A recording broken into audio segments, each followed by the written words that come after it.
Tell me, what is Blackbird? Let me take you back to the start of Blackbird. It's Sydney, 2012. There was no local venture capital, no local investors available to them who kind of knew what they were doing. The founders of Blackbird, Rick and Nikki, they'd had experience being founders. They were like, hey, why, what's going on? There's such a massive opportunity in Australia. No one's investing in these companies. We should do this. Meet Phoebe Harrop, a partner at Blackbird in New Zealand. Discover her path to Blackbird, a top venture capital firm in Australasia. With a portfolio exceeding $7 billion, Blackbird fuels the success of early-stage startups across New Zealand. So they went out to try and raise a big fund. The pitch totally fell flat with all the big sources of money. And they pieced together this fund. They got $30 million together. And that fund went on to invest in the first round of Canva, which is now a $25 billion company. This is the Fresh Money Podcast.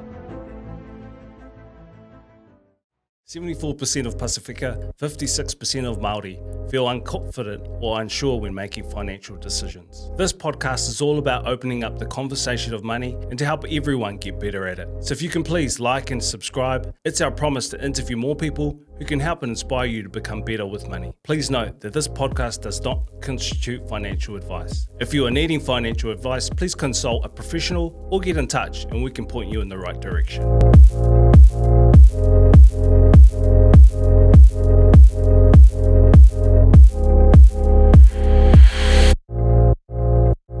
Talofa lava, I'm Willie Leota and welcome to the Fresh Money Podcast. On this podcast we'll be talking to you about all things money, which is somewhat a taboo subject, from personal finance, business and investment. If it involves money, we'll be talking about it. I'm really stoked, I really am, to be welcoming Phoebe Harrop from Blackbird. Phoebe, welcome. Hey Willie. It's awesome to have you on Fresh Money today. Why don't we start by introducing yourself, who you are, and what you do? Yeah, for sure. And such a pleasure to be here. So thank you for having me on. I'm Phoebe. I'm originally from New Plymouth and went all the way from the wonderful metropolis of New Plymouth across to London, where I spent 8 years building my career in first consulting and then investing, and then returned to these shores in 2021 to join Blackbird, where I'm a general partner now, which means I spend my days investing in wild hearts with wild ideas right at the beginning of their journeys. And we can unpack all of that, but that's kind of me in 10 seconds. Awesome. That's podcast though. Yeah, I think we're over. Yeah. Tell me, what is Blackbird? Like, obviously you invest a little bit. Mm-hmm. Tell me how does it work? All right. Like, do you get money from somewhere, from some random people, unknown people, and then you invest? Is that how it kind of works? That's not wrong, but let me break it down a little bit more. Okay, cool. So we're a venture capital fund. Yep. Venture capitalists, let's just say VC investors like me, our job are to meet people who are starting tech companies or running tech companies, select which ones we want to invest in, so do work to understand, is this an idea that we want to back?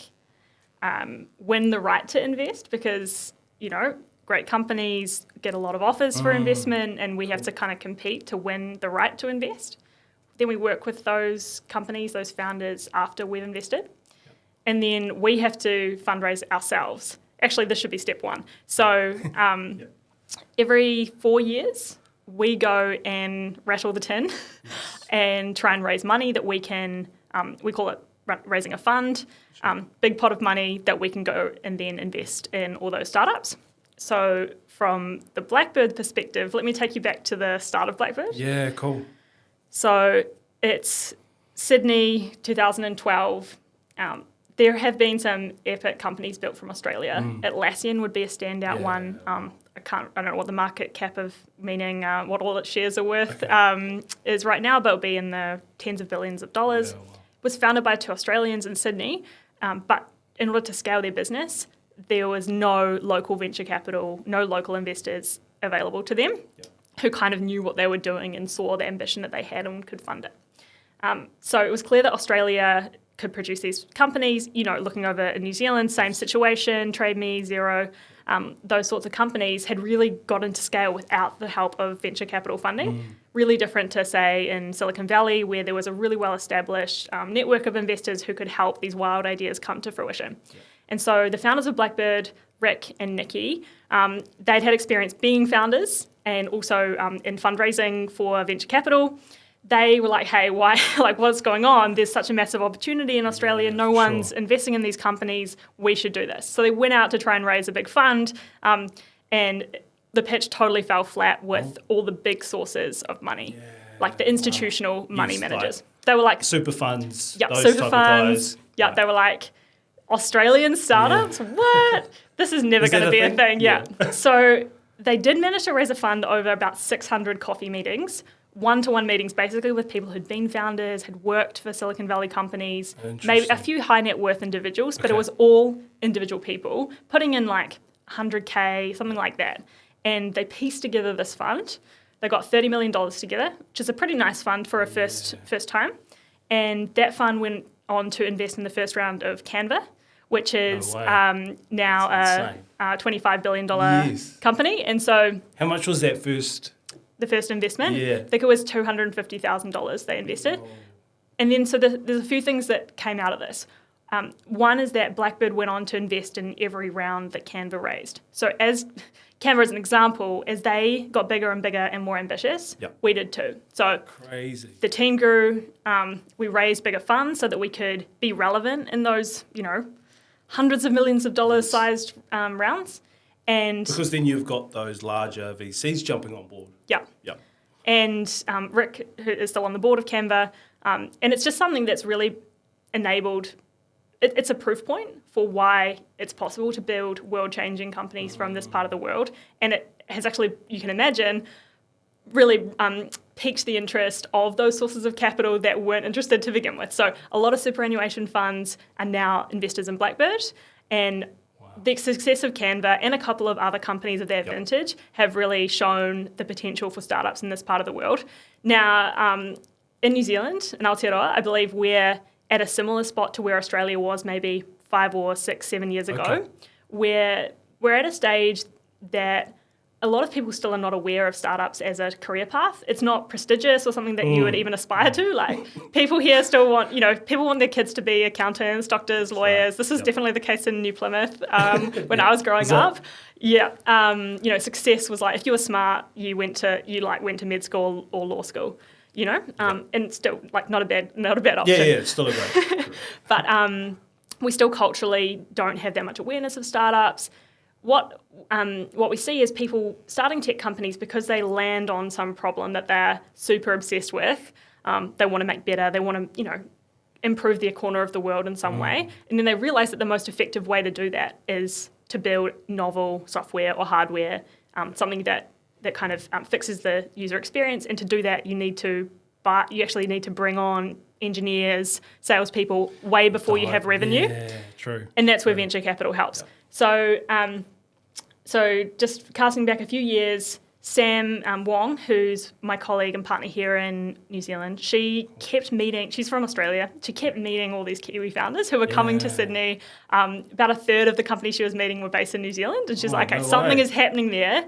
There are a lot of people with really interesting ideas who want to build global companies, but don't necessarily have that much capital to choose from in New Zealand. And so she packed up her English husband and her 5-month-old daughter, moved to Auckland, March 2020, COVID lockdown, greeted her on arrival. At that time, wow. And she raised a small New Zealand fund, which was $65 million in total, to just invest in Kiwi founders. I joined in about a year after she'd started investing that fund, and we're now onto our second fund, which is $80 million in size. We've invested in 27 Kiwi companies and in total have invested about actually $130 million. So a little bit more context on Blackbird. As I said, we started with the $30 million fund. That was 11 years ago. From then until now, we've gone on to raise more than $2 billion in funds. Wow. And those are worth $7 billion on paper, if that makes sense. Yeah. Wow, that's insane. And we've seen this big shift from institutional grade capital, superannuation funds, foundations. We don't have any KiwiSaver funds, working on it. It's an interesting question. We should come back to it because the New Zealand KiwiSaver landscape, I would say, is like less competitive, less innovative than Australia. It's also got a lot less money. Yep. And yeah, Australia, there's a few superannuation funds that have like really pushed the envelope and are interested in venture, especially some of the ones that are early Blackbird investors are like believe now. They believe, and so they're participating. But not every. It's still kind of like a niche thing. So there's a lot more potential. Yep. And yeah, we have a small New Zealand fund. Seems small in the scheme of Blackbird, but it's still a really meaningful fund. An early stage Australian fund that focuses on Aussie founders. And then we have this follow-on fund, which is where we can lead later stage venture rounds. So when companies are actually getting a lot bigger, we can make sort of $20, $30, $40 million investments. So you're not just in it at the start.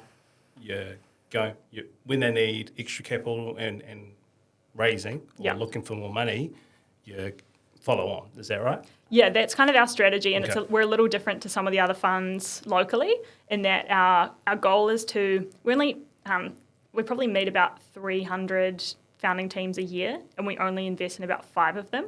So we're very selective. Okay. And then when we do invest, we invest. This is right at the beginning usually, like their first round that they raise, maybe the second round that they raise, pre-seed or seed round. Sure. And we tend to lead that round. Pre-seed? Yeah. These are all just funny names, and they don't really mean anything. Okay. Is it just like stage 1, stage 2, stage 3, Yeah, stage and you know 4? what? Canva never used these terms. They were just like round 1, round 2, or round A, round B, round C or something. But it does have some meaning. So typically a pre-seed round is like the first time you go out to raise money, not just from your mum or your family or, someone that was your teacher at school or something. And it's typically like, $200,000 to $500,000. I see. Yeah. You might have a professional investor like me in that round, but maybe half of those rounds it'll just be angel investors. We can talk about that. But like individuals who've been successful in business, who are investing through their own money. Got quite a bit of money there, sitting in the bank, and they're not too sure what to do with it, and they'll go, "Hey, that looks cool." We can talk about that in the when we get to talk about like personal finance, because I think it's an interesting. It's an interesting option for people as well. And then a seed round, what I have in mind when you say I'm going to raise a seed round is like you're probably going to raise about $2 million, maybe $2 to $4 million. And you're basically raising that amount of money so that you can accelerate something. It's like usually hiring. So you can see an opportunity, maybe you've already got a product, you might already have some customers. To meet the demand of the customers and to build the product that they want, you need to bring on 4 extra engineers. And that's when you come to a venture capital fund and you say, here's what we've got, here's where we're going, can we have some money to go faster? And if you think about a business like, say, Uber, that business couldn't have existed without venture capital because you kind of know it's a good idea, but to get it to scale, think about you have to onboard all these drivers, you have to have a network of drivers in cabs that makes it possible. There's like a minimum viable size before that service even works, because you have to be able to stand out on the street, be able to get a cab and not be waiting more than 5 minutes. And so you have to bring all these drivers, you have to invest in the software product, you have to build like a network density in any place that you want to run the service. And to do that, you have to invest a lot of money up front before you're going to see the revenue come from that. So that's where venture capital is really like, that's what we're for. Cool. Big ideas, that won't happen unless you get an acceleration of money, basically. Yeah, nice. And what's your role at Blackbird? Do you go and are you a hunter, like going around and like looking for all these cool businesses or tech companies? And so the core of my job is all 5 of those things. It's meeting founders.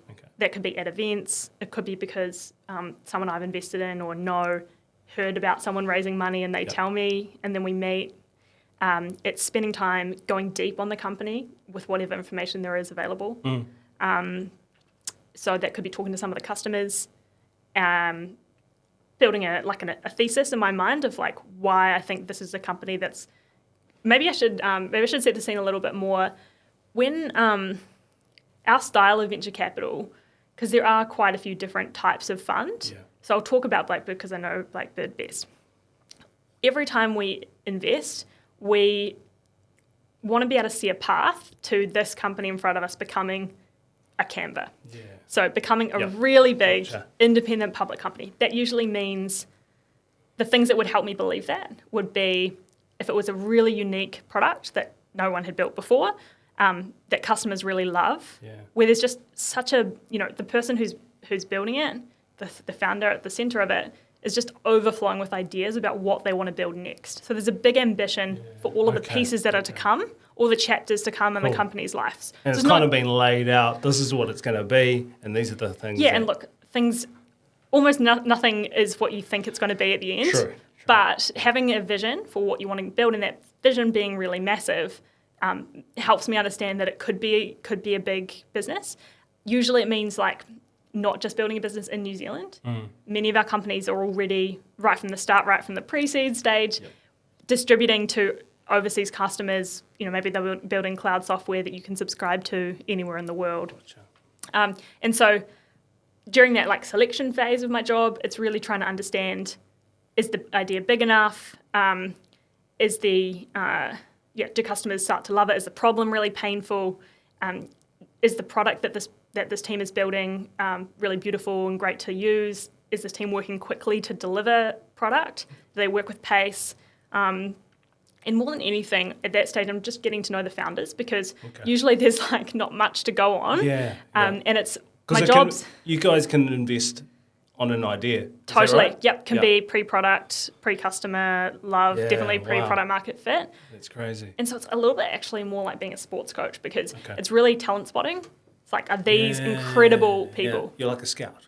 Yes. Yeah. And you're like an NBA scout. And you want you want people with good ideas, but a lot of it is just about like at the start of a company's life, a tech company's life, all you have is a story that you're telling, and you're using that story to attract customers, to attract talent. And so I'm kind of wanting to understand, are you an epic storyteller? Are you someone who's going to magnetize people to you, to your mission, and be able to build something?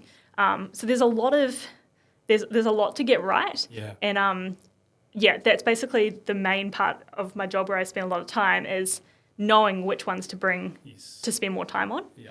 So there's meeting founders, selecting which ones to invest in, and then there's winning the right to invest. So, it's a little bit like getting married. You're going to spend the next 10 years with this company. Yeah, it's a big commitment. Huge commitment. For both, right? Yeah, and so you want to get to know each other as people. Yeah.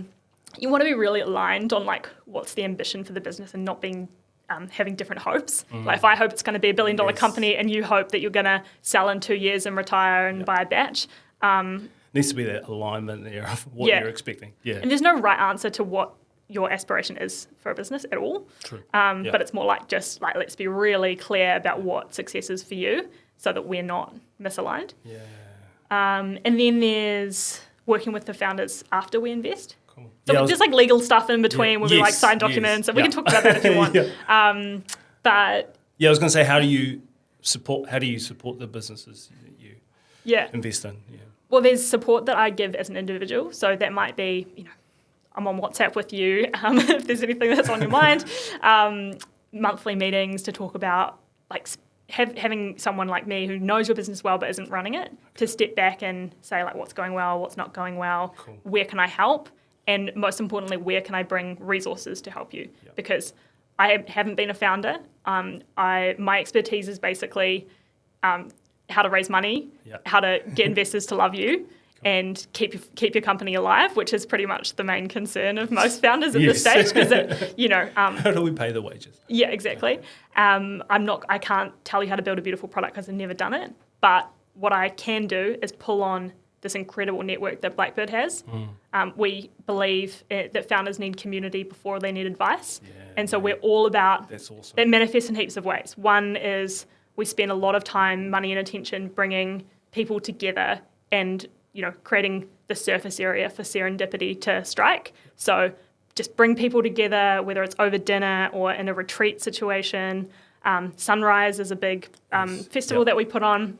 That's all about just fostering interactions and connections between founders, but also their teams, not just founders. And so part of my job is to connect you to people who can help you. And so I guess like what I am good at is spotting patterns and knowing the people and the resources, whether it's like a blog post or a podcast or something like that could help. And I'm like a human router. So you give me a problem and I give you ideas. Sweet. And yeah, and so we've got a community team as well at Blackbird who spend cool. they just focus all their time on intros, support for founders that's not introductions, like you're going through a tough time, maybe we'll send you a voucher to go get a couple of days, headspace, getting an unyoked cabin, or you just got married, we'll send you some champagne. So acknowledging moments of truth. And then events. So we run 100 events a year, everything from Sunrise, which is massive, 800 people down in Shed 10 in Auckland, or more like 2,000 people in Sydney at the event there that's happening in May, through to, pizza and beer catch-ups of all of the finance leaders in our portfolio. Sweet. So massive range of events as well.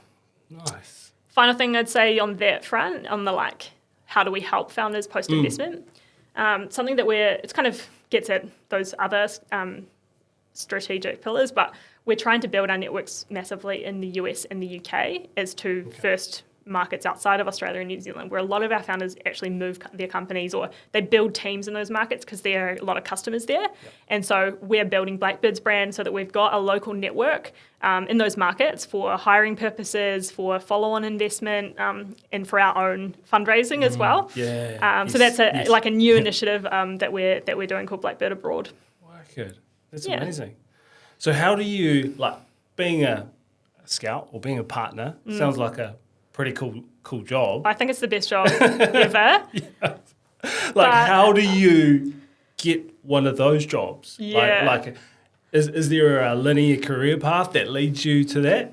Yeah, good question. Or similar themes that gets you there? Or first of all, it's such a niche job. There are probably 30 or 40 people that do this full time in New Zealand. Wow. Do it for get paid to do it on a professional basis. There's quite a few sort of individually wealthy people who angel invest, and but it is different being a lead investor, meaning you're putting in a lot of money to each round. You're managing someone else's money, so you're answering to your own investors. A lot of them are basically the citizens of Australia who's have entrusted their superannuation to us. It's a lot of responsibility. Yes, we have some New Zealand government funds, so we have taxpayer money. So we're very conscious of where the money comes from.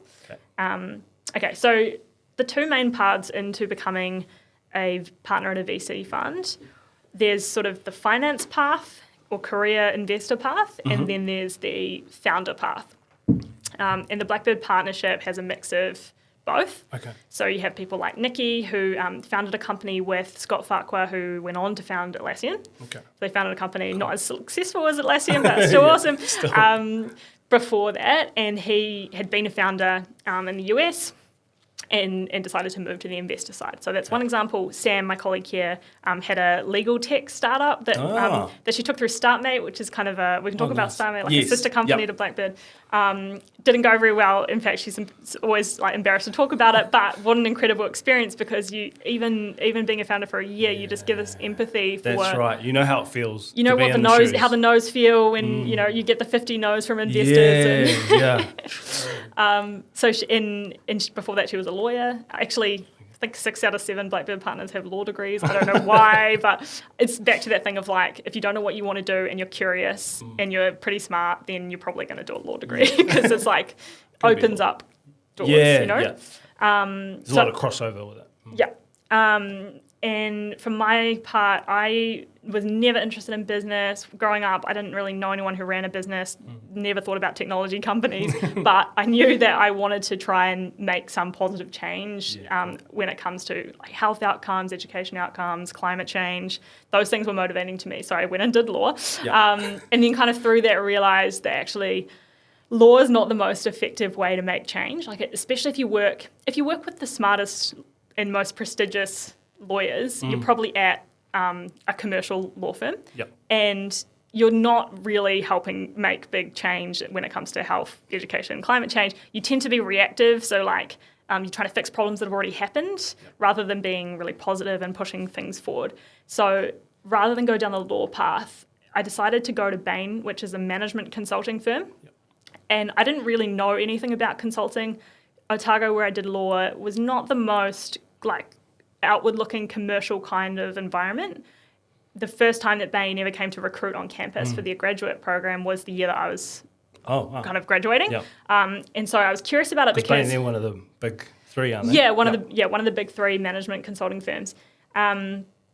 And so I was really curious about that because I knew that I kind of had this qualitative legal skill set of being able to reason through problems, like know which information is important, come to a conclusion, make a decision. But I had no skills when it came to like Excel. Like how to use numbers, how to use numbers to make decisions. And I thought that would be interesting and helpful. Also, Bain would pay me more. This is getting into the personal finance convo. Bain was going to pay me like double what I was going to earn as a judge's clerk. So that helped, and I knew that would be an international career. I was really itchy to get out of New Zealand and not just like challenge with law is that it is quite like limiting your kind of, you can go to the UK or Canada or Australia, but that's kind of where your limits are. And another passion of mine is speaking Spanish, and so I wanted like the chance to be able to work and speak in Spanish.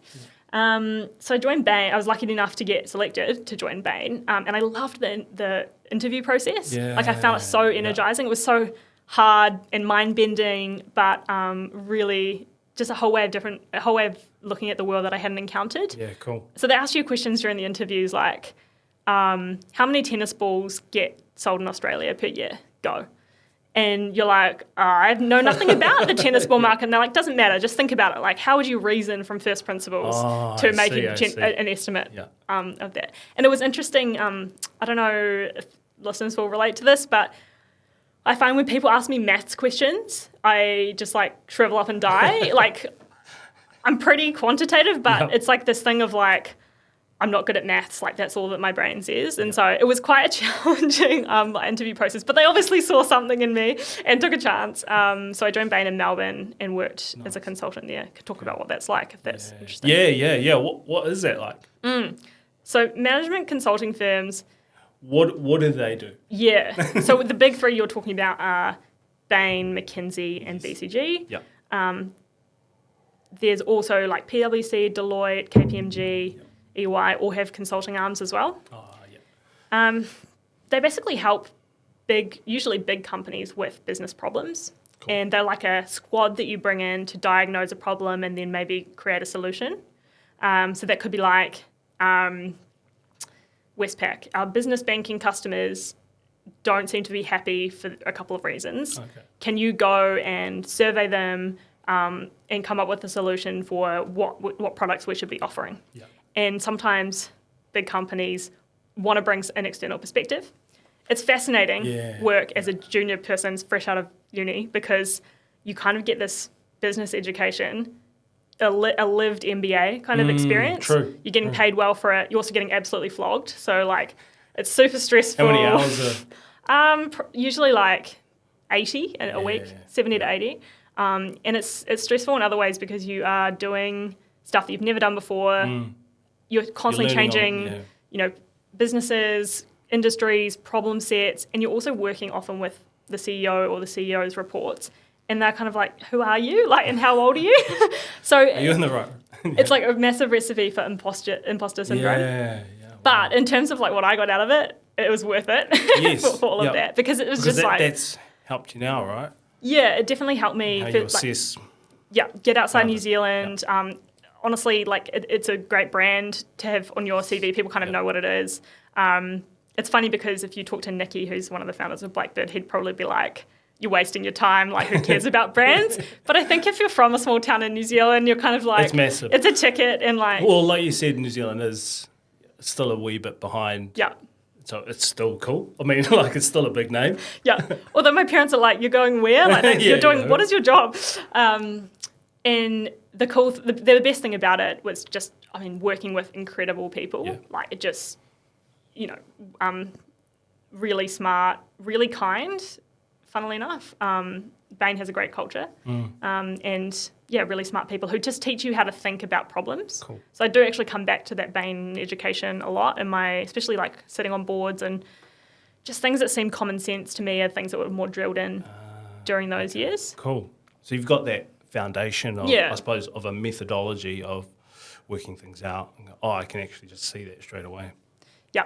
And then also just learning how to work, because I think like you go 80 from hours a week. uni and just like how to write a good email and like how to navigate, you're constantly being thrown into new group dynamics and knowing learning a lot about yourself and other people and how to work with other people. All that stuff has been really useful. And then some of the work I really loved at Bain, I moved to London after about a year in Melbourne, still with Bain. And during that time, I spent 4 months working for Lego in Denmark, which sounds really cool. But it was like, it was headcount reduction. Okay. You so just it was didn't make Lego the whole time.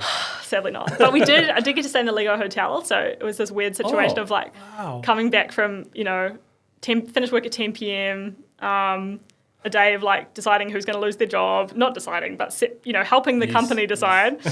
And then, sleeping in like the Ninjago themed bedroom. Like it was a very odd existence. And after working for Lego, I also did some work for private equity funds when I was at Bain. So they're a little bit like venture capital funds. They buy companies that aren't publicly listed. They usually buy a majority of the company, whereas those venture capital funds, we just buy like 10%. And they kind of like cruise around looking for big successful businesses that they can buy, make even better, and then sell. And at Bain, part of my job was working with them, looking at a new company and saying like, is this a good proposition or not? So it was like that investor skill set. I got to practice that, helping these private equity funds. But it's a funny job as a consultant because you kind of like every month you're looking at a new company. So it'd be like the Body Shop this week, and then totally different industry. Yeah, next week it'd be like some random business in Spain that makes cleaning robots, and then it's like a chain of dental clinics. And it's really interesting if you're someone who's like very curious and loves learning a little bit about a lot of things. It's awesome, but as a consultant, you kind of like you work on it for a month, something happens, and then you never see the end of the story. So it's like constantly dating, never getting married. And the private equity funds in general like didn't have the best cultures. They're like super male dominated, quite aggressive kind of cultures, because it's like we buy this company, we change the management team, we like take on heaps of debt, and then we sell it. And I just didn't want to be part of the industry, but I love the work. Cool. So that led me to investing, but in technology companies rather than like make stuff older companies. I see. More traditional companies. And I left Bain to join Generation, which is Al Gore's fund. Oh, yes. So sustainability-focused investing. What was the best thing that you got out of working there? Basically like an education in investing, because I'd come from like being a consultant, like knew how to use a spreadsheet and all that sort of stuff, but I never had to like build a relationship with a founder, understand what makes a good business and how to really quickly understand if this is a good one. So it's more involved in the business itself or with the founder? More like just all these things that are the role of the VC, like how to find them, how to pick them, how to win the deal, how to work with them post-investment. Didn't get involved in fundraising so much there, but it was a really awesome like education and investing. It sounds like your career path was, when you talk about it, it's like, oh, of course you're going to be a VC, right? You basically did every single part you have to do in your job now. Yeah, but there were heaps of things where it could have gone the other way. Like at one point, I was still really passionate about healthcare in particular. I applied to the London School of Hygiene and Tropical Medicine, which is like a public health school, and I was really wanted to like work for Doctors Without Borders or do something in public health, and they turned me down because I didn't have a medical degree, and so I didn't do that. I almost got a job with a development consultancy when I left Bain called Dalberg. So they go in and do the same work that Bain does, but in developing countries, helping aid organisations, saying like what's the most effective, like, I don't know, setting up a small business owner network in rural Tanzania, things like that. Almost got that job, got down to the final two, and then I didn't get it. And so there's like, my career could have gone lots of different ways, but I do feel like I ended up in like the best VC fund in the world for me, in the best role here in New Zealand. And I do think venture is like just the perfect job for me. And what's all the weird things about me? Nice. So Blackbird investors right at the start. Is that risky? Sounds risky to me. Absolutely, it's extremely risky. Yeah, something we didn't talk about is kind of like why we need to believe the big outcome every time we invest. So what we know is when we invest on day one, roughly half of the companies that we choose and do invest in will not exist. Really? In So you 5 to know 7 that years. it will be a given. Yeah. You just know the odds are this company's not going to survive. That's because to survive, you have to keep raising money. Things have to go well for you to be able to keep raising money. Yep. And the things you're doing might just not work. And so it's a very high risk, it's a high risk asset class kind of investing. And so that's a weird feeling, right? Because you're like, you kind of know like half the decisions you make are going to be investing bad. your time into founders, into people. Yeah. Yeah, and helping them ride the roller coaster and also realizing that like if they do, fail in some way, that it's not true failure, but it's like the nature of the game. Yes. Okay, so we know that, let's say we invest in 10 companies in a fund. So we go out, raise the money. We've got a couple of years to invest it. We invest in 10 companies. Usually it's more like 20, but let's just say 10 because the maths is easy. Keep it simple for me, please. For me. Otherwise I'll get all like maths. Probably 2 of those companies will really succeed, and the value of the bit of those companies that we own will be worth enough to pay back our investors, hopefully times 3 to 4 what they gave us. Okay. For the losses that you will incur from the 8 businesses that you invested in to cover that. Exactly. Yeah. Okay. Yeah. So and obviously makes some more. So say we have a $100 million fund. Yeah. We take some of that total money that investors give us to pay our own costs. Oh, yep. And then, let's say we invest about $80 million in companies. Then for us to be successful, we need to turn that $80 million into $300 to $400 million. Yeah, wow.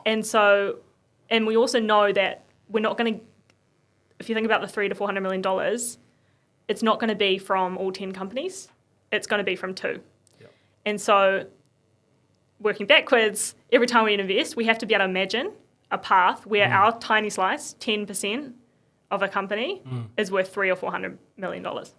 And so what happens is I meet a lot of amazing founders who are building businesses that just will never get to that size. Yep. And, to put it in context, then there are about 160 companies ever that have gone to more than $100 million in revenue. And that's like a pretty golden sort of size. Yep. At that point, you're probably worth $1 billion or more. So there's been, we've got maybe like 4 in our portfolio of 130 companies.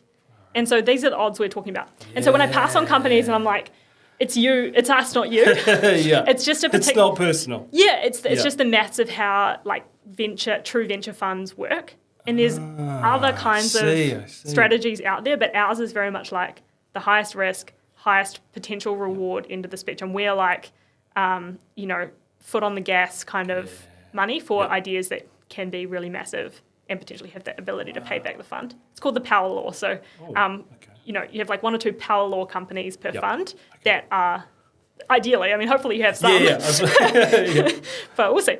And Canva is like a superpower law. So that first fund, $30 million that Rick and Nikki raised, that fund paid back 33 times what investors had given because of basically the success of Canva plus a couple of other companies. Wow. So that's the dream, and you only get that sort of outcome if you've invested right at the beginning when the company was cheap relative to what happened next, and that company does really, really well. Yeah. Wow. And then the other part of our strategy is not just to do that first investment, but when we've got a really great relationship with a company and it's going well, to invest in every round that they raise, sometimes leading later rounds as well. So because we also know if you've got a power law company in your portfolio, you'd be stupid not to try and invest more dollars. Exactly. And so that's why we have the strategy of like early stage funds and then later stage funds. Okay. But the reality is we don't follow on invest in many of our companies because we have to kind of respect the power law. True. And it's hard. Yeah, that'd be tough. Yeah. That'd be really tough to do. Do you look at a business or an industry different to another partner? Like, say I had this. Say I had Canva. And I brought it to you in its early days would you have viewed it differently? Like, let's say, maybe you passed on it.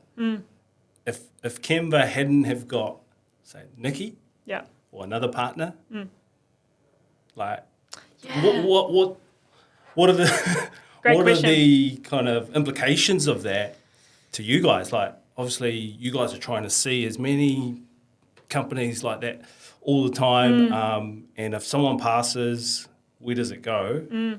How do you guys view that or deal with that, I suppose, bias or because you've got your career path would have been different to someone else's. Totally. It's different to someone else's. Yeah, how do you guys manage that? Yeah. I suppose it's a risk in a way. Yeah, it is. One way that we guard against it is we do have like a group that makes the decision about what we invest in.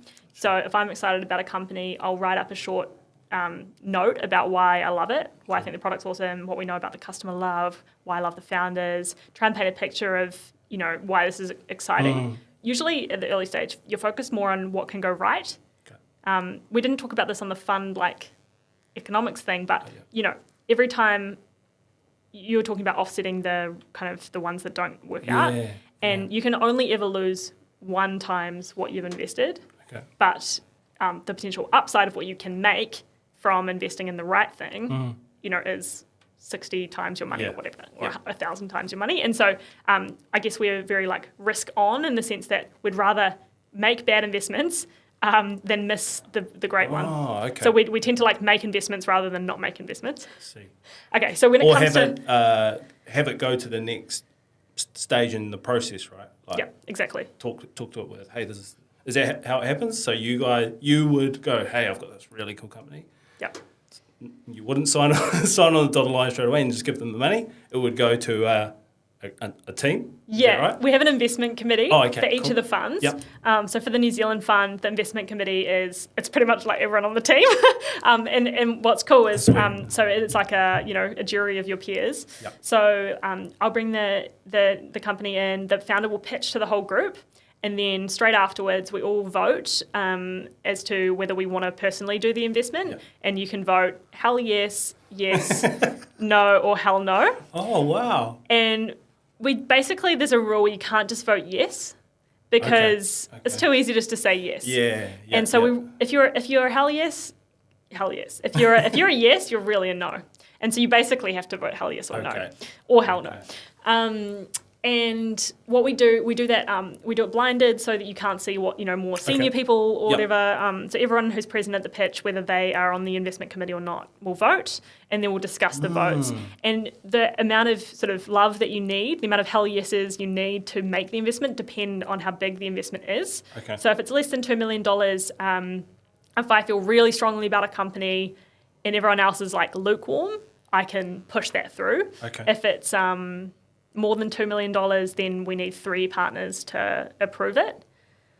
But there are definitely cases where, one person is super strong, hell yes, and other people are like, Really? I don't really see it, but I'm willing to back your conviction. So, I see. But it's interesting because at Generation, where I was before this, it was quite different. We were doing much later stage investments, and it was a very different dynamic in terms of how decisions got made. It was a lot more consensus. There was a lot more evidence required, whereas as is appropriate to really early stage decisions where there is no certainty. It's all grey area. It's all probabilities and, I see this magic in this person. We're much more likely to just make investments and back the conviction of someone in the team. Your question was about industries and whether individual partners might look at the same thing differently. I think the main way this shows up actually is probably in scar tissue. So if you've personally done some investments in a space, a particular kind of business model, maybe it's plant-based meat or something, or you've done a biotech farm, a new pharmaceutical deal, and oh God, the regulatory pathways just killed that company, or over here, the price just really got compressed and the margins weren't really there for it to keep raising venture capital. Whatever, you might have scar tissue from something that's happened.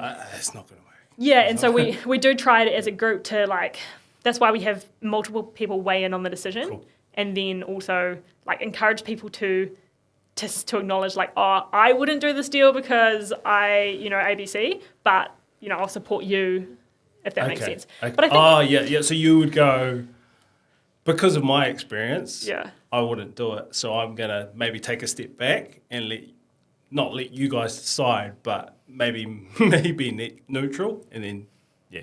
A lot of it is just like explaining why you say what you say, like why are you a hell yes, why are you a no, and so that people can decide, is that like valid, or like does that change their mind or not, kind of thing. But it's a really interesting one. I like to think that if Mel and Cliff from Canva pitched me, I would have seen the magic. Yes, straight away. I do think as I said, ultimately we're all we've all got our own tastes in founders and in business models. But when you meet someone exceptional, I think you know it. Okay. And I think that's sort of what we're all training is our own algorithms to spot cool. exceptional people. Wicked. If we keep going through this process, like let's say there's a yes from the investment committee. Yeah.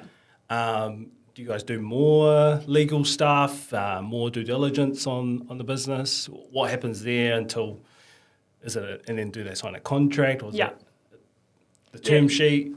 Yeah, cool. So let's talk about like a $2 million investment, because I think we'll probably do more work if it was a $20 million investment. Yep. But at that end of things, I probably, before it even came, you came in to pitch the investment committee, I would have probably spoken to a few customers. Oh, I see.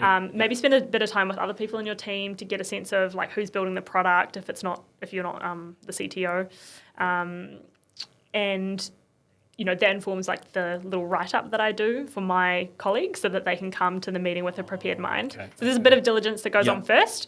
And then if we're like super excited after the pitch and there's hell yeses around the room, and we're like, then we can kind of say to you as a founder, like, we really want to make something work. Here's just like a few more things we need to do to like confirm that we're going to give you a term sheet. Yeah, cool. So that could be, we usually run references on the founder. It's very unlikely, but there have been like one or two occasions in the whole of Blackbird's history where someone's got like a really bad reputation for some reason that makes us think they're not going to be able to build a team, and they're not someone that we want to associate with our brand. Yep. We do like police checks, make sure that you are who you say you are, all this kind of stuff. Wow. And like all that stuff is because we are managing money on behalf of the taxpayer. And so this is different to like an angel investor is probably just going to trust you on your word and give you money. But we do a few extra things just because we're professional investors. So then in terms of the legal documents, so a term sheet is basically usually a 1 or 2 page document which says what our offer is in terms of investment. And so it calls out the major terms of investment, and there's like a standard set of them that if you're a founder or an investor, these are the things you're going to actually negotiate on. Okay. There's all these long form documents like a shareholders agreement and a constitution, a sale and purchase agreement for the shares that are pretty standard, but they have these like variables in them. Okay. What's the price? How much are you raising? Is there a board seat?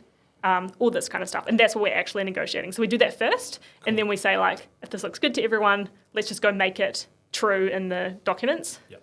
Yeah. But we negotiate on this like, it's quite a small set of things. Yeah. So usually if you're a founder, great outcome would be for you to have multiple term sheets from multiple funds, lots of people that want to invest in you, and then you have your choice of who you're going to work with. Yep. You can maybe, you can choose the best price. You can work with more than one. You can work with more than one. Basically, you're choosing your lead investor. Okay. The reason we say lead is like you want one person who is going to take all the documentation and like who's going to be on the other side of the table as you get the documentation formalised, and they do that on behalf of all the investors that come in that round. Cool. So if you're an angel investor, you don't usually negotiate the legal docs and stuff. You don't have your own lawyer. You just sign up to whatever the lead investor has negotiated. So that's kind of our role. Is like setting the terms. Yeah. Nice. And when people are pitching to you, let's talk pitch decks. Oh yeah. This is a funny concept. When I heard the word pitch deck, I was like, what are those? What did you think it was? I had no idea. I was like, pitch. Yeah, there's probably heaps of lingo that's so opaque from the outside. And then this is the pitch deck, and I'm like, a PowerPoint presentation. Yeah. I was like, Canva. Canva, I know what those are. Yeah. What in terms of pitch decks or presentations? Yeah. is there an ideal number of slides that people want to see? Are there certain things you want to see on that? Man, I think every investor will probably answer those differently. Yeah. But if you think about what it is, a pitch deck is basically if someone will show one to you, you go, hey, this is what I want to see. Yeah. This is what I need to see before I even think about it. Hell yeah. Yeah. Well, the pitch deck that you send to someone over email before you've had a chance to meet them, your goal with that is to get a meeting. Okay. Gotcha. And so what you want to do with that is pique their interest. So you want to explain, there's so much. What I care about is I want to know who you are and what your connection to the problem is, if it's relevant. If you come, something in your life story or your career history that's led you to fixate on a problem that you're solving with this company, then I want you to talk, have that front and center of the pitch. I want to know who you are and who the team is. Yeah, cool. Because we're investing in people. I want to know what the problem is that you're solving. I want to know what the product is like. So what does it do? Okay. You can link to a product demo if it's a software product, or you've got a video of it working if it's a hardware product, or anything that just paints a picture of what it does. I want to know if you've got some people using it, whether they're paying or not. Tell me, share in whatever way you can the sort of customer love. It might be engagement data. So we launched in January, and by March we had this many users. They were using our product X days per month. However you measure the health of your customers, share that with me. Yeah. I want to know, not essential, but how much are you raising? What are you going to use the money for? That's important. So those are a few things. But I guess the most important thing is to make it beautiful, especially if it's a consumer product, because we're betting on you to build a brand and be something that the consumers just want to pull out of your hand. Yep. So make it relatively simple and easy to understand. And the goal is just make it exciting enough that someone's going to be oh, I'm interested to take a meeting, because we have so many potential meetings each week, and we do have to focus on a certain number and then keep focusing through this pipeline, if you get what I mean. Otherwise, you'd be working a lot of hours. Yeah. Great. So how many coffees do you do a week? Yeah, probably do you mean new founder conversations? Yeah. Depends on the week. Brand new, first, the first pitch deck has piqued your interest, and then you do coffee or a meeting. Yeah. Probably about 5 would be typical. Okay. Does that sound like much or not much at all? No, it sounds like a lot. Yeah, it is. It is a lot, because it kind of goes like this, because when you get buried in something and you're going deep on it, you're kind of pushing all those other meetings out a couple of weeks. So it's it goes in waves. This week I think I had 6, and I'm man, that's too many, because Crazy. and just such different businesses. Yeah. Do you get fatigued? Yeah, it's super energizing. I love my favorite thing is just meeting someone and hearing about their business. But do you need a break? Okay, cool, no more businesses. Just the context switching is quite intense, because you even today, before I came to see you, had a meeting with Ron Simpson, who founded Xero, about a new idea for a founder event that we're thinking of, and then straight from there into talking to this awesome ex-professional runners who have an app called Femi, Femmi, which is sort of like Strava but for women, and it's all about training around your menstrual cycle, which is something that not many people know about. Straight after that, I went into another business that is construction software, and then I ran an Ask Me Anything session about a new role that we're hiring, and then I came here. And so it's just the context switching is quite wild, but I love it, but it can be too much sometimes. So Wowzers. So if I say no to a meeting for you, it's because your pitch deck wasn't good enough. No, yes, but it's also partly Get sometimes your pitch deck sorted. Just so snowed under with different things. Yeah. Who have you spotted since being in your role and you've made investments into? Oh yeah, okay. One interesting one is a company called Vivi. Have you come across them? No. They do digital collectibles, NFTs, but of amazing licensed content, like they're a partner with Marvel Comics. So now if you go and buy a Marvel comic from a comic store, you'll also get a digital version of that in the VV app. Wicked. So the founder there, David Yu, is a lifetime collector. He is from the North Shore. We actually grew up in Taiwan and then moved here when he was about 7. And right from childhood, he was like a mad collector. He would kind of get old envelopes where the stamps had not been minted, soak off the stamp, put them on a card and sell them to tourists on Queen Street. And he used that to buy phone cards, which were like a real big thing in the early 90s, Yes. like a collector Yep. thing. And then he sold those. Yes, I was around then. Like the telephone. I was too. That's the internet. And then he sold those to buy his first game store of physical collectibles, Yep. statues, comics, figurines, all that sort of stuff, playing cards. And for years he ran a network of those businesses. They still exist. And then at some point he was like, Wow. everything else is going digital.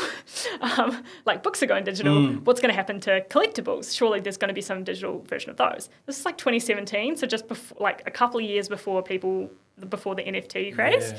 And he and his co-founder Dan, Before the hippopotamuses came out.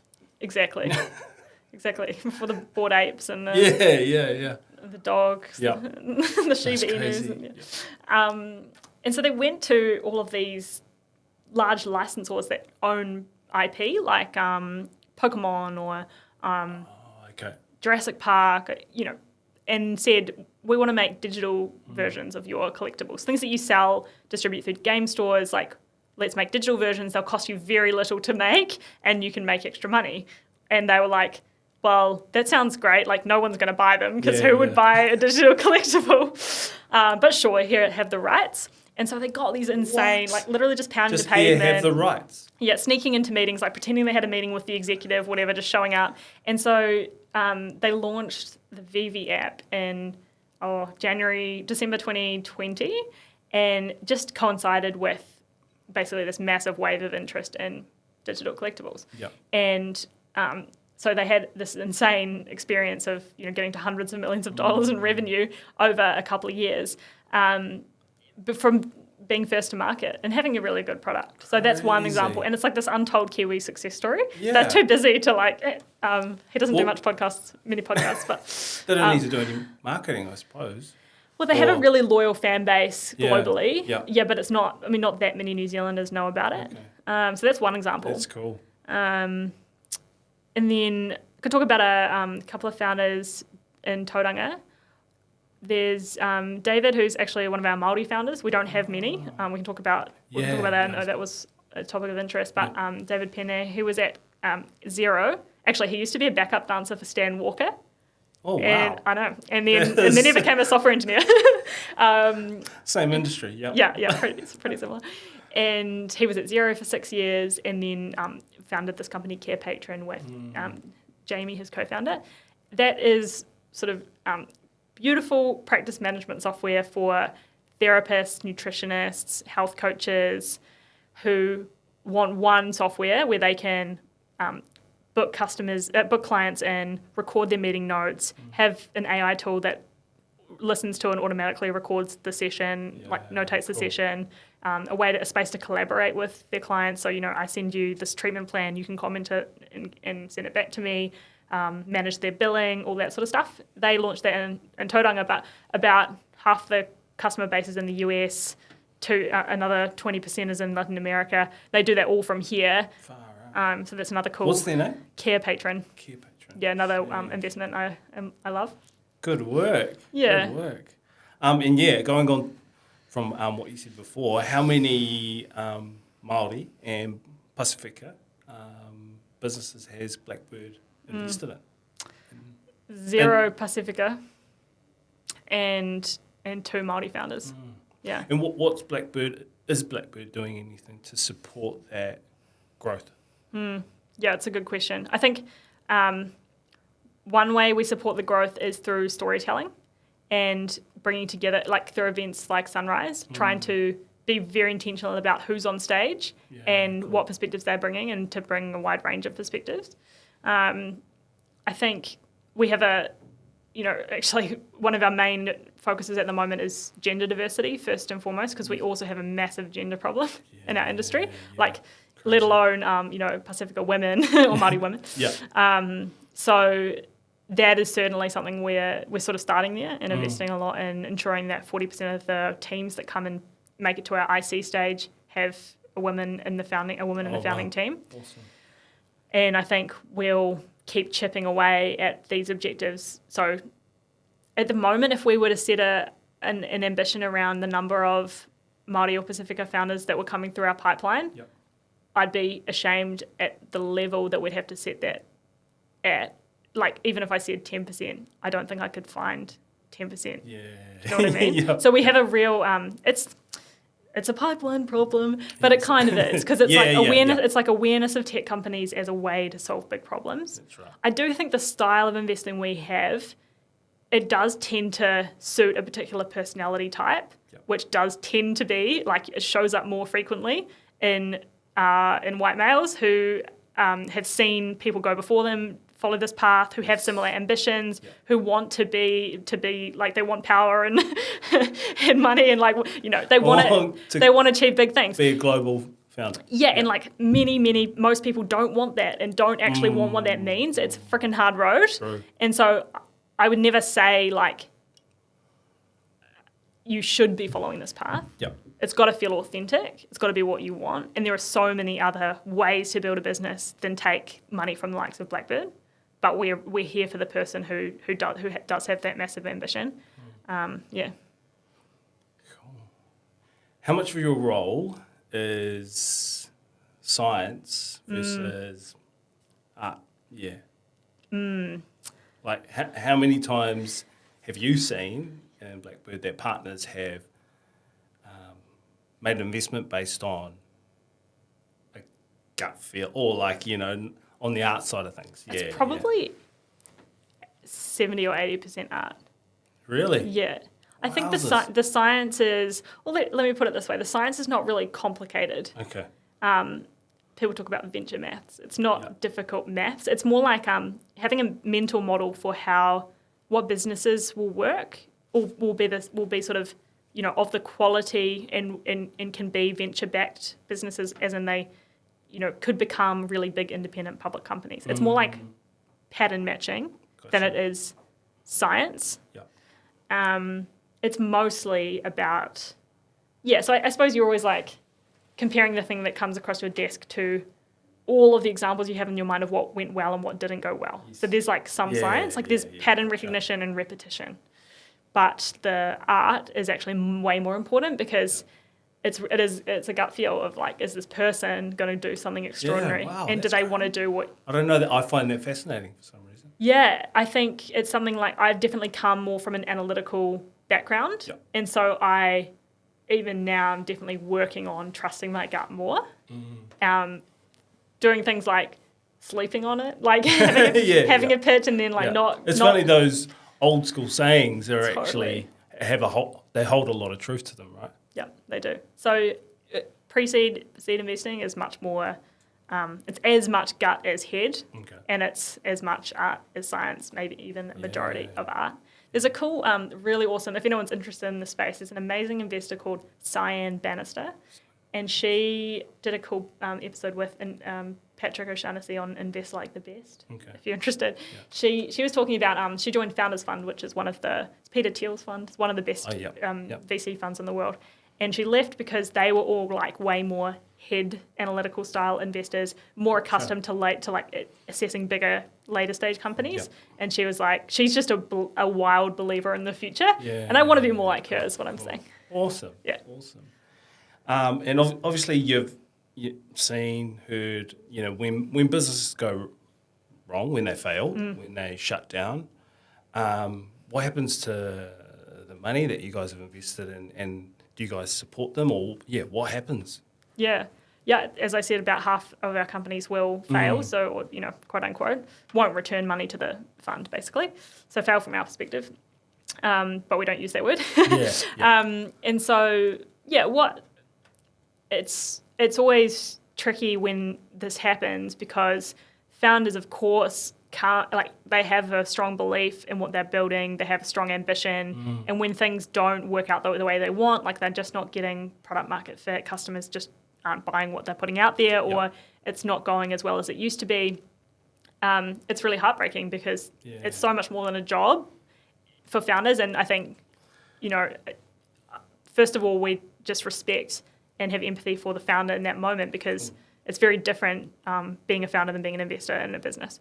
We know, we know the probabilities. This is the game that we are in.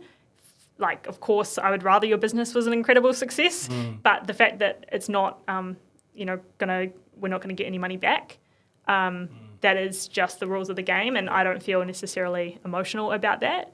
But I'm here to support you in this difficult time. So what it usually looks like is supporting over a number of months or years as the business. Maybe you reduce your team because you might have some customers, but not enough to be growing and adding team members. Yep. And there's some version of your team that can work sustainably where you're profitable and you don't need to keep raising money.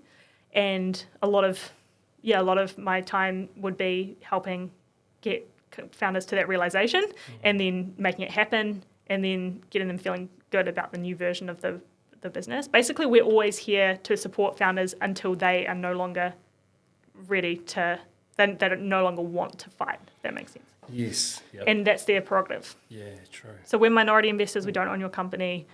Oh, yes. We don't decide what happens to it. Yep. We usually, we're a minority investor, we own 10, 15%. And so for the most part, it's like about supporting the individual or the team. Yeah, cool. But it's really common. We've got practical ways we help. If you are letting people go, we'll try and find them new homes in the portfolio in other companies. Yep. We provide a service called Sonder, which is actually a portfolio company, which is virtual counselling and and support. Okay. Cool. Awesome. Let's talk personal finances. All right. Do you consider yourself to be good with money? So funny, but actually, no. I think there's a few reasons. Yeah. One, I think it's probably just my disposition. Okay. But working somewhere like Bain, you often like 3 or 4 nights a week, you're eating food at the office. You've got like $100 dinner voucher, so you're like getting like beautiful, I don't know, not that I eat steak, but like steak from down the road or whatever. Yeah. And so your whole idea of like money gets really distorted really quickly. Yeah. Because you have this kind of expense account that you're going out for these amazing dinners, you're like flying business class, all this stuff. Yeah, crazy. And so it's quite hard to maintain sensible amounts of personal spending when like during your week you're kind of have this different lifestyle. At the same time, you're getting paid pretty well. So I'd say my personal finance philosophy is try and get paid a lot so that it doesn't matter. Not spend more than I earn, just earn heaps more than I'm spending. Yeah. Okay. Yeah. Basically, that has always been my approach. I've never heard of that. Really, I actually like it. I know that I'm not particularly disciplined. I wouldn't say I'm terrible, but I'm not particularly disciplined, and so I really have to like earn a bunch more than I need in order to like save. And then, so the word budget. Yeah. Do you use that word? Do you have one? Not really. Do you have family? Do you have family? This is like going to the dentist. Yeah. Let me tell you a few more things. So, one thing I do really care about is like getting rid of debt. So part of the reason I went to Bain was like I can pay off my student loan. Yeah, awesome. Quick, smart. Because as soon as you get out of New Zealand, you're paying like 8% interest or something on that, which is wild. Yes. So I paid that off in like 2 or 3 years because I was getting good bonuses at Bain. So it was really worth it in that sense. Yeah, it just when I was in the UK and I started getting charged for my student loan, I was like, it's time to pay that off. Yes, yeah. So that's one thing. Always get rid of debt first. And then having like, I'm a big believer in just setting up systems which mean you don't see money. So basically, 10% KiwiSaver contribution. Cool. Big fan of that. Nice. Like just get it taken out of your pay, you don't even see it. And then invest, just have a regular auto buy on stocks. So I just buy ETFs. Okay. So these are like, very diversified, very low cost to buy. stocks like the S&P 500 ETF. Who do you do that I through? used to do Sharesies. That's probably what I'd recommend because it's Okay. easy. Now I use IBKR, International Brokerage or something, which has got lower fees. It's a little more complicated to. It's not that hard, but bit tricky to drive. Slightly more tricky, but way lower fees. Okay. So it's really good if you make the effort. Cool. So basically, like dollar cost average in, which means Yep. like just invest the same every week. Don't try and call the market. Yeah. Just invest in the lowest price indexed stocks. Yes. Don't try and pick certain names. Yeah. And my- So index are the best companies out there put into one fund, and you're just putting Yeah. money into that. Yeah, and I should probably say this isn't investment advice. or Yeah, something. this is not investment advice, by the way. But, if you need financial advice, seek that from a professional. Yeah, not us. Yeah.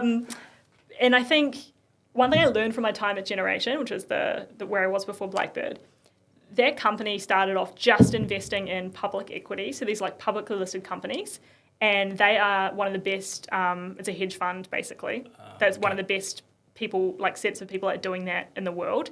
And each of the individuals in that team that does that kind of investing, they have about 10 companies that they cover in depth. So like someone might cover like Google, Microsoft, Nvidia, Apple, or whatever. And they know so much about those companies. And their whole job is to basically say, what's the right share price? And if it's way lower than that, let's buy it. If it's way higher, let's sell it. And they're like some of the smartest people I've ever met. And they spend all their time just looking at 10 companies. There's no way you can do better than them. So don't even try. Yeah. Just basically put your money in ETFs. It costs you Awesome. It costs you as little as possible. Market go up, your money goes up. Like don't mess with it. Compound interest is the seventh wonder of the world or whatever. Right. So just that's my other advice. Like make it, just set all auto, take it out of your salary straight into Sharesies or whatever. Yeah, cool. If you're into crypto, you can do a little bit into Easy Crypto Yep. and be diversified in that sense. Yep.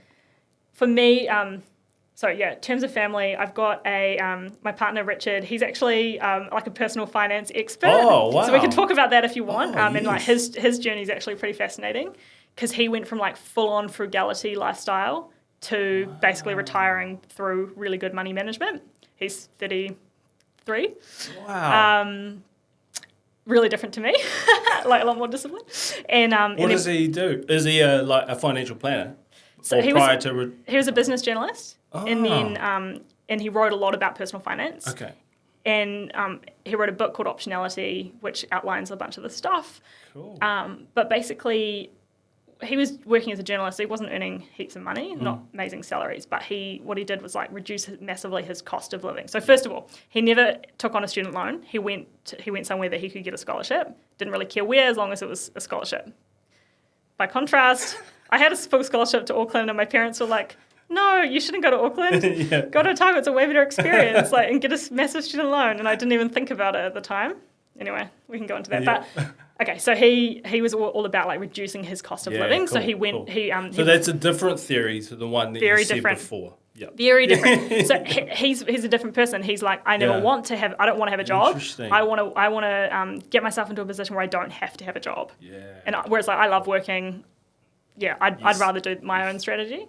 So he moved to like Thailand and Colombia and so on. Like lived in these countries where it was really cheap to live, and he could work remotely as a journalist, for Stuff and some of the New Zealand publications. And then he wrote his book, and something that is relevant as well. He has this he believes in a barbell strategy where you have, which I do too. So you should have most of your money in really low cost assets like the exchange traded funds that we just talked about. So use Sharesies to just invest in a couple of diversified ETFs. Put most of your money there. That's like at this end of the barbell. Cool. And then you should have some bets that have potentially massive upside, but could also go to zero. So you don't want this to be all your portfolio because they could all go to zero. Yeah. But it's really a great idea to have some, and most people don't even think about this bucket. So for me, this end of the barbell, it's really my job in Blackbird. We can talk about like how the economics of VC funds work, but if they go well, basically I make some money. Cool. If they go really well, I make some money. Yeah. So that's my there's salary and like sure stuff savings down here. Yep. And then so it's kind of that low risk, sure bets there. Yeah. Yeah. And then here, and that can be like, that's your KiwiSaver basically. Yeah. And then up here it's like invest a couple of $1,000s in a startup. The way he thinks about it is, when he talks about optionality, is like it's everything from reading a new book because you might learn something in a book that you never would have thought of, and it will send you down a path. Yes. Or you might meet a person who goes on to start a company and you help them in the early stages of their company, you get a few shares and then the company's worth something. So there's all sorts of like ways to think about it, but basically think about how can you invest some of your money and time in things that could be really massive, and startups are a really interesting way to do that. Crypto for some people is something. Is that through places like StartMate? Or how are you doing that? It's for someone like him who's not who's like an interested person but not in the tech scene. Yeah. It's getting to know people who are about to start a company and helping them. So it's like actually more about building one-to-one relationships. StartMate is interesting. That's a mentor-driven accelerator. So you have all these people who are experienced at running tech companies, and they put in a little bit of money, like 5 or 10 grand of their own money, to a fund. And that fund goes to support about 20 companies that are really early stage. And so, that's a great example. I used to be a mentor in StartMate. Oh, cool. And so in a couple of those funds, I put my personal money, and then, it's early days yet, but those might pay off at some point. The thing with this end of the barbell, especially if you're talking about startups, it's usually like a 10-year road. So this is why it's long. Many people would never have even the spare cash to do this. Yep. And so it doesn't apply to everyone. But if you are someone who, is good at saving, like my partner, and you've got a bit of money to play with, think if there is a way you can give, 80% of it to this strategy down here, but 20% up here. And if you're a young person, you should be trying to put your money in high growth, slightly riskier stocks down here, even though it's the lower risk end of your strategy. Yeah, cool. But I admire him, and we've got an 8-month-old daughter. Oh, nice, Zara. nice. 8 months. 8 months. Oh, very cool. Yeah. So, be flat out for you guys. Yes, yeah. I just came back to it a couple of weeks ago. Oh, so wow, awesome. getting adjusted to that, but what do you have any guilty spends? Like, what do you like spending your money on? Probably food. Farrow Fresh. It's like my biggest weakness. Nice. Going into Farrow and buying like all the treats. Pretty good at, actually I have a commitment this year, which is like not to buy any new clothing and just to buy secondhand clothing. Oh, okay. Yeah. Okay. So that's not going that well, but I'm trying. It's early stage. Yeah. And then buying stuff for my baby. Because I'm like, yeah, she needs it. Yeah. She doesn't need it. Have you made any investment mistakes? Oh, yeah. God, loads. Yeah, definitely. And there's two kinds of mistakes. There's like doing an investment that you shouldn't have done, and there's not doing an investment you should have done. And the second one is much more painful.